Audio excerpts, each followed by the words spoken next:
Welcome to the Advanced RPO podcast, Advancing Talent Acquisition. Our guest today is Eric Gregg, founder of ClearlyRated. Welcome, Eric.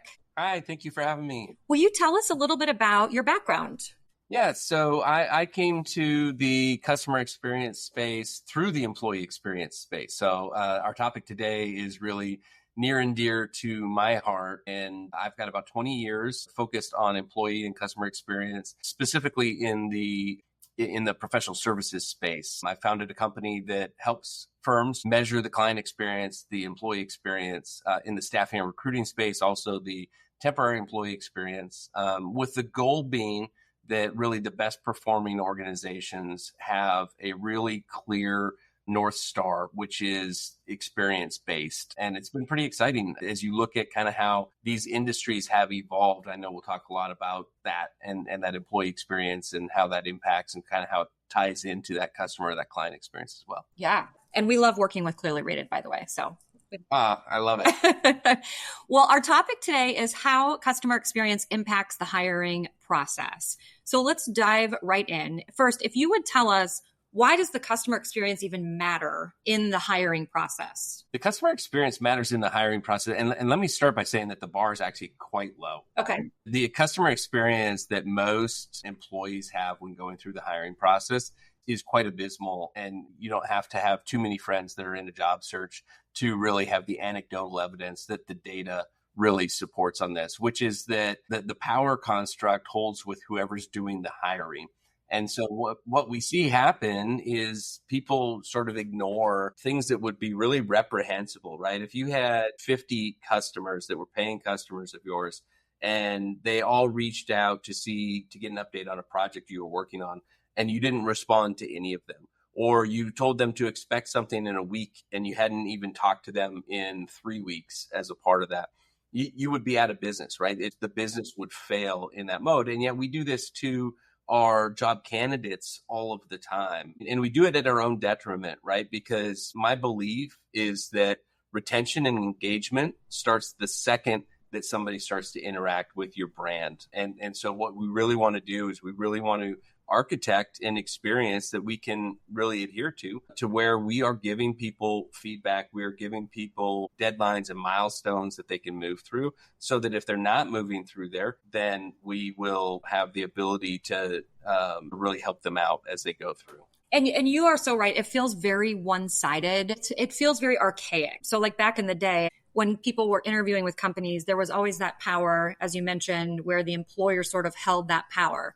But I think as technology has evolved and continues to evolve, and then you look at like remote work after the pandemic, job seekers have so many more options and they have access to so many more options. Yet employers a lot of times treat job candidates like they are second in the process, when really it should be an equal playing field, in my opinion. I think you're exactly right. And what's interesting to me is that when we've tracked this and we've really followed this for close to 20 years now, what we have seen is it sort of follows the unemployment rate. So as the unemployment rate goes up, the diligence on the job candidate experience really falls. But then as soon as we start to get into a tight labor market, people start to pay more attention to it and focus on it. Yet they really still don't focus enough, in my opinion. They really focus kind of beyond the offer being made, and they try to ramp up at that point. But the reality is that you're not just hiring for this position, and you're not just increasing the challenge of getting the person that you want for this position. You're actually creating a headache that is going to follow you for the next hire that you make and the next hire that you make. Yep, 100%. Okay, so customer experience teams have become a really key player in most companies today. And this just goes back to what we were just talking about. Do you see employee experience teams becoming equally important in the future, or do you see that continuing to lag like it does today, or cyclical with the hiring, the labor market? I remember one time, Jenna, having a conversation with somebody that's in the staffing recruiting space. And we were talking about job candidate experience and how important that was. And they said, well, why are we going to be caring so much about the job candidates? If we have jobs, the job candidates will be there for us. What we should really be caring about is the client experience. And I thought that was such a hollow response and such a short-sighted response as we look at that. But I give that example because the fact of the matter is that the customer, the client, is always going to receive additional focus for most firms as they look at that component. And I think that what you're going to see is you're going to see the continued evolution of employee experience, and you're going to see people continuing to focus on those elements, but you'll see it continue to ebb and flow, unfortunately, based on what's happening in the market and based on the perception of how hot a job market it is. And I think that that's the difference between the firms that really get it and the firms that are just sort of playing the game, which is the firms that really get it understand that building out a true employee journey from the first interaction through the interviewing process, through the offer, or potentially even through the lack of an offer, into the onboarding and that experience once they're fully engaged with the firm. The ones that really are critical on architecting wow into that process are going to have a distinct advantage over those that don't now and in the future. You're absolutely right.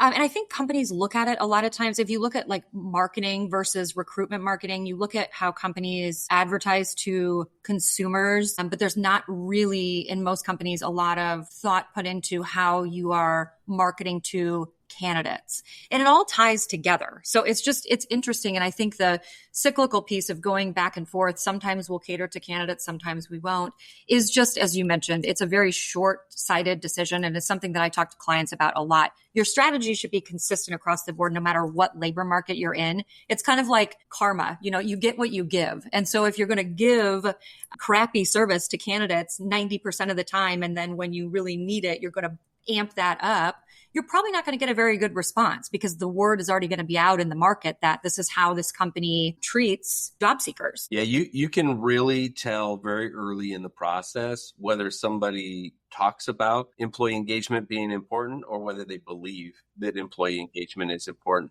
And it's actually quite different. You'll see it show up in the actions, right? They'll have something on their website talking about how important their employees are and how impactful it is and what a strong culture they have. And then you'll look on Glassdoor and you'll see, well, that doesn't really read through. Or you'll have a conversation and immediately they'll start to see disconnects, right? Okay, they said they would get back this week and now it's been a week and a half.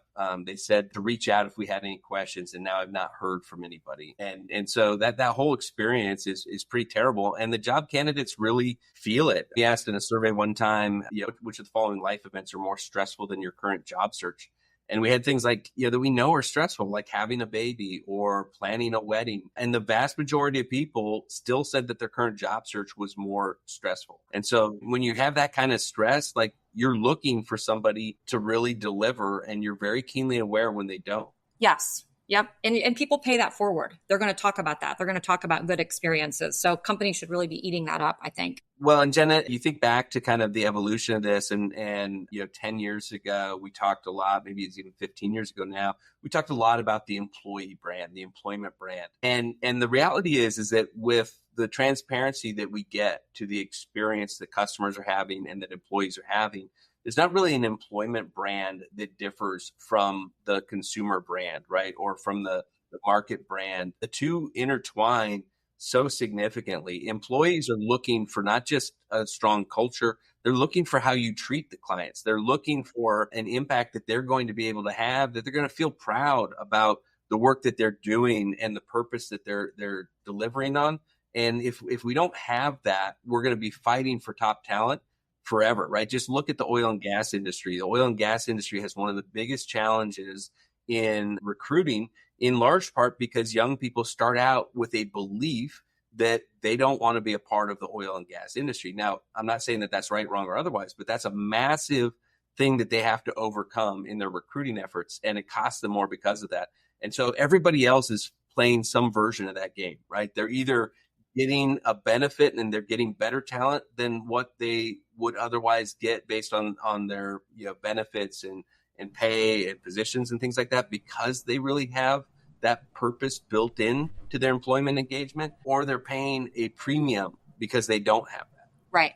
Well, and arguably, if you're going to prioritize one over the other, you should prioritize the employer brand for the job seekers. If you treat your employees well and you take care of your employees, they're going to take care of your customers. We know that quote. So if you're going to prioritize one over the other, it feels very backwards on how we do it today.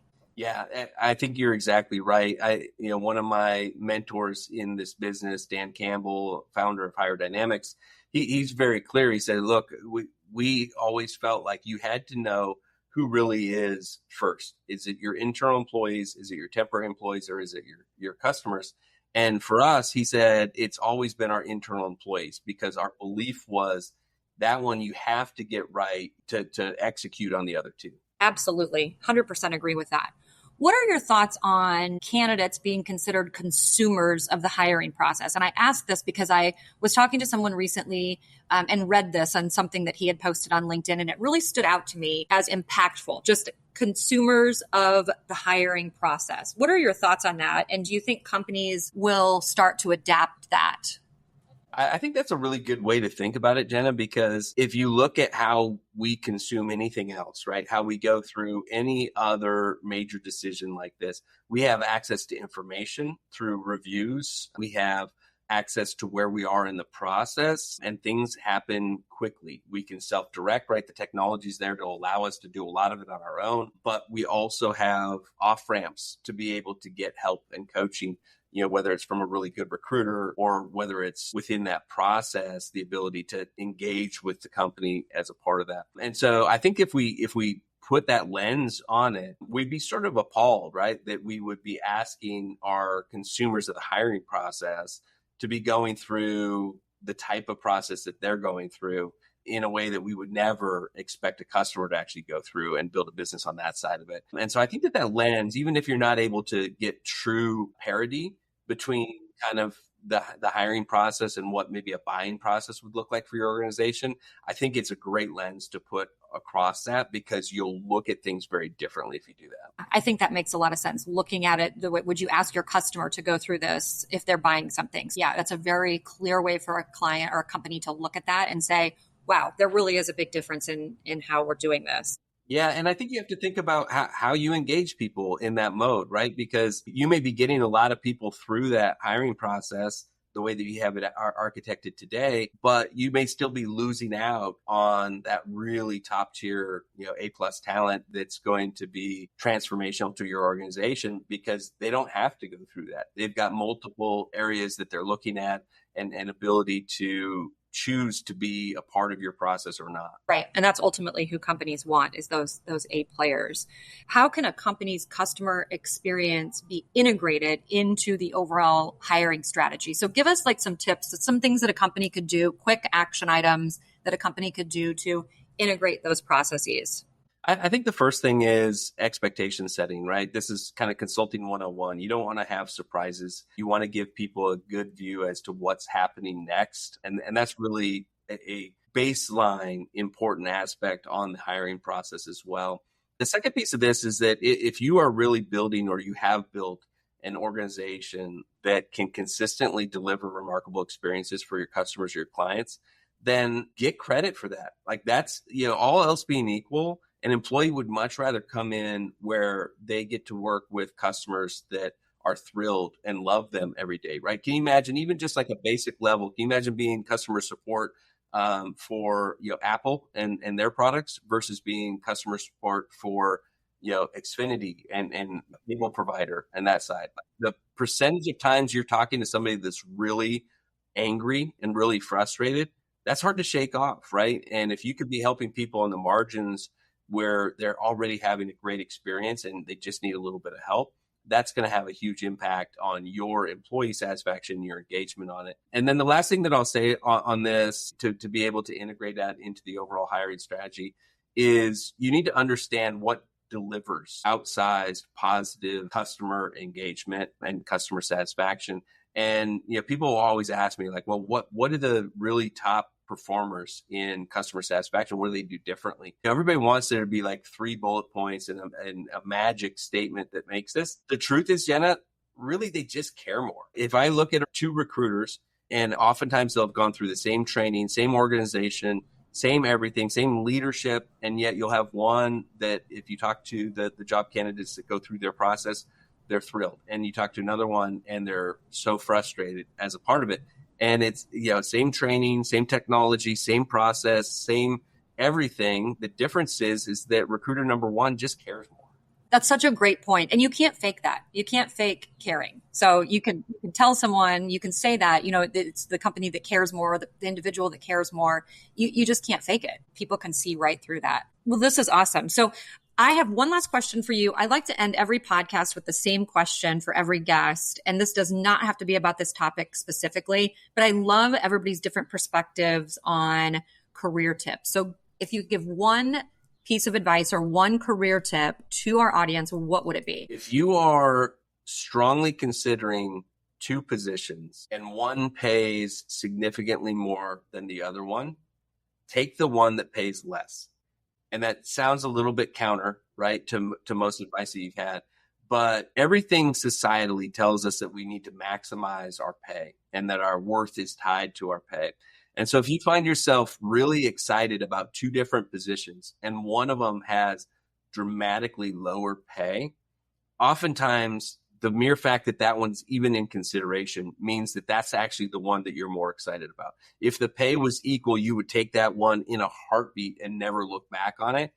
If that is the case and you're still elevating it to where you're considering it, to me, that means that is by far the one you're more excited about. And so go after that one, and ultimately the money will follow, right? Because you're following your passion and you're following the opportunities that are most exciting to you. And when you do that, I've just seen time and time again, those are the ones that really drive you to that next amazing opportunity. Yeah, that's a great tip. And a lot of times in those situations, the offers aren't that much different. Like there's not the money difference is not that much in a lot of cases. And so what you're saying is you find out that, you took a little bit more money, but you're unhappy. So how much is your happiness worth? Really doing that like risk analysis when you're looking at that. I mean, if there's a huge differential and you have to do something, then I understand that. But in most cases, it's not huge. So really asking yourself, what is the payoff here? If I take this offer that pays a little bit more, what am I losing that I'm going to get from this other company? And then look at that on paper and it will tell you your answer. I think so. And every time in my career, those close to me, every time when they've been faced with a decision where the masses and society would tell them that clearly this is the better opportunity, and they're still kind of having a hard time pulling the trigger on that, and they think of the other opportunity, they just need to follow, right? That's your gut overcoming a whole bunch of things that are pushing you from the outside. That internal voice matters, and trust yourself and go after the thing that really has you excited. That you'll figure out the money thing. To your point, right? There's some places where that's not possible, but if it's close and if it ultimately doesn't dramatically impact how you can live your life, take the lower price one, the lower cost one, and follow what your gut's telling you. Yeah. I love that. And I've actually done that in my career. So looking back on it, I never really thought about it the way you've positioned it, but I have done that and it has worked to my advantage. So I will say that is a very, very good tip. So thank you for sharing that with us. Thank you for all this information. This is so great. And I'm excited for our audience to hear this. For our listeners, please subscribe to this podcast. And if there's a topic that we haven't covered that you're interested in hearing about, please leave it in the comments and we'll pick that topic up for a future episode. Thanks again, Eric, and we'll see you next time. All right. Thank you so much. Appreciate it, Jenna.